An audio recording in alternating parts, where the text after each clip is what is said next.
घरों में खुशियां आ जाएं, इनके घरों में खुशहालियां आ जाएं, इनके घरों के अंदर रोशनी के चिराग जलें, इनको रोजगार मिले, इनको एक बाइज्जत पाकिस्तानी बनने का मौका मिले, बेरोजगारी ना हो, गुर्बत ना हो, बीमारी ना हो, जहालत ना हो। ये नवाज शरीफ चाहता है, ये नवाज शरीफ चाहता है। और मेरी दुआ है अल्लाह ताला से, अल्लाह ताला मेरे दिल के अंदर कभी भी कोई इंतकाम का जज्बा ना लेके आना। मैं इस कौम की खिदमत करना चाहता हूं, मैंने पहले भी की है। अल्लाह पाकिस्तान मुस्लिम लीग को और भी ताकत और तौफीक दे, ये खिदमत का सफर जारी रख सके। मैं जो शेर है वो मेरा सुन ले भाई। गालिब हमें ना छेड़ के फिर जोश अश्क से, गौर से सुनो और समझो। गालिब हमें ना छेड़ के फिर जोश अश्क से, बैठे हैं हम तहैया तूफान किए हुए। हमें ना छेड़ो, जख्मों को ना छेड़ो हमारे, वरना हमारे इतने आंसू निकलेंगे, इतने आंसू निकलेंगे कि तूफान आ जाएगा।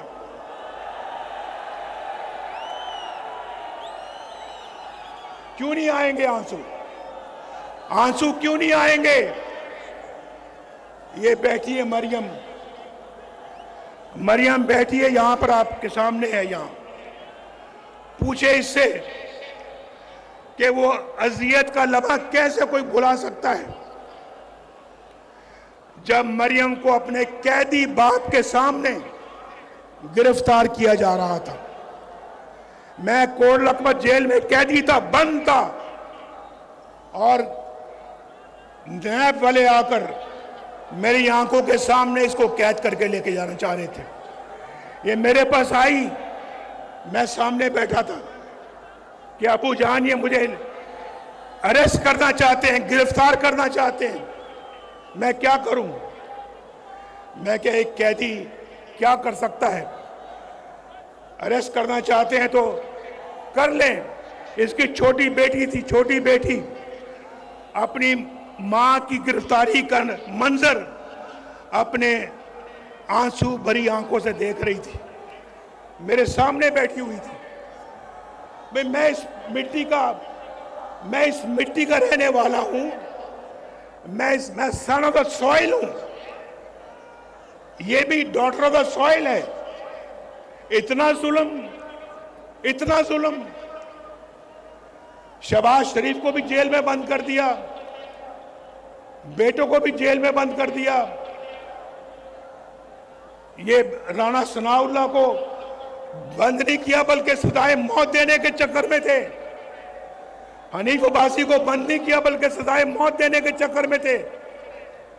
और लोगों को, ख्वाजा साद रफीक जो अभी आपके सामने बात कर रहे थे, 2 साल जेल में बंद रखा। और फिर मुझे, आप देखें ना, मुझे छोड़े 1990 से लेकर आज तक कितने साल हो गए? जरा हिसाब आता है या हिसाब में कमजोर हो? कितने साल हो गए? 23 साल। 23 साल में 15 साल मैं या तो मुल्क से बाहर, या जेल में, या मुकदमे भुगतता रहा। अगर ये 23 साल मैंने पाकिस्तान को दिए होते, आज अल्लाह के फजल करम से पाकिस्तान एक जन्नत बना होता, जन्नत। हम फिर जन्नत बनाएंगे इसको इंशाअल्लाह। ये मुल्क बचा लो, जब कौम पे वक्त कड़ा आया, दिल में एक नाम तेरा आया। जब कौम पे वक्त कड़ा आया, दिल में एक नाम तेरा आया। बस मुखलिस एक तुझे पाया, आओ फिर से संभालो, ये मुल्क बचा लो। लेकिन मैं पूछता हूं भाई, ये जो दौर गुजरा है एक हमारे मुल्क के अंदर, जो दौर हो गुजरा है, उस दौर का कोई एक कारनामा, कोई एक मंसूबा बता दो जो उस दौर में बनाया हो, बताओ कोई। लेकिन अगर हमसे पूछते हो तो पूछो कि तामीर और तरक्की का कौन सा मंसूबा है, कौन सा काम है जो हमने नहीं किया, कौन सा काम है। हमसे पूछते हैं हमारा बयानिया क्या है।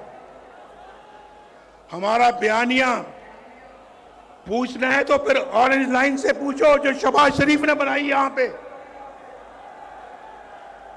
कराची की ग्रीन लाइन से पूछो। हमारा बयानिया पूछना है तो मेट्रो बस से पूछो, एक शहर में नहीं कई शहरों में। पेशावर इस्लामाबाद मोटरवे से पूछो। हमारा बयानिया पूछना है तो फिर चाकी के एटमी धमाकों से पूछो।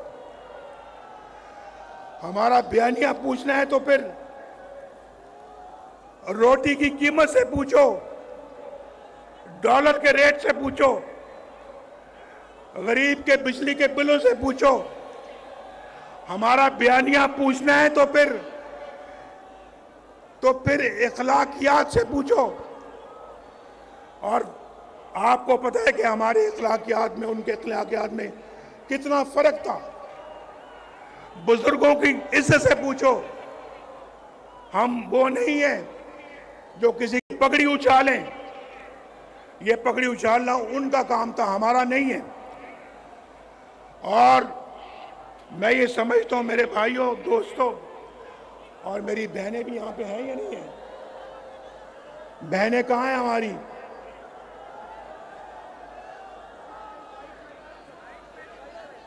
देखें हमारी बहनें कितने आराम से जलसा सुन रही हैं, कितने आराम से जलसा सुन रही हैं। कोई ढोल की थाप पे नाच गाना यहां नहीं हो रहा।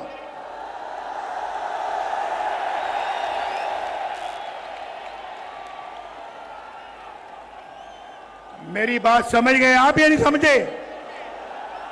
अगर समझे तो फिर एक फिर जोरदार तरीके से जरा आवाज दो। ये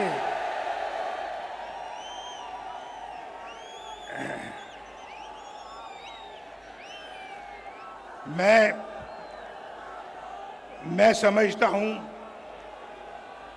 कि पाकिस्तान के अवाम को जो दरपेश मसाइल हैं, क्योंकि अब कोताही की कोई गुंजाइश नहीं है, गुंजाइश नहीं है कोताही की। पाकिस्तान के अवाम को जो दरपेश मसाइल हैं उनके असबाब पे गौर करें